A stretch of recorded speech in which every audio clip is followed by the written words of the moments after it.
আজকে আপনারা দেখবেন কিভাবে আমি এই রেডিমিক্স ফিরনিটি রান্না করেছি। যদি এই ফিরনিটি আপনারা ঘরোয়া উপকরণ দিয়ে বানাতে চান তাহলে এর জন্য লাগবে 1 কাপ পরিমাণের পোলার চাল বাটা বা গুঁড়ো, 4-5টি এলাচ, 3টি তেজপাতা, আর অবশ্যই 7-8টি পেস্তা বাদামের গুঁড়ো, আর 1 চামচ কেওড়া জল। রেডিমিক্স ফিরনিতে সব কিছু দেওয়াই থাকে, সেজন্য আমার এগুলো উপকরণ দেওয়া লাগেনি। চলুন তাহলে আজকের ভিডিওটি শুরু করা যাক।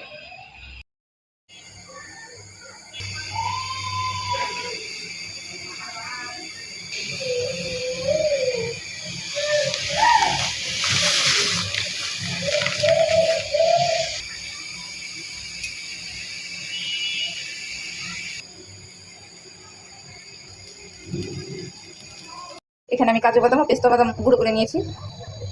এবার আমি এতে এই গুঁড়োগুলো দিয়ে দেবো। এটা অপশনাল, আপনারা চাইলে নাও দিতে পারেন।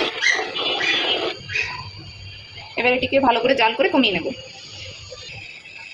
ফিরনিটি ঠিক এরকম ঘন হয়ে এলে এবার আমরা চুলা থেকে এটিকে নামিয়ে নেব। শেষ পর্যন্ত সাথে থাকার জন্য ধন্যবাদ। আজকের মতো বিদায় নিচ্ছি। আল্লাহ হাফেজ।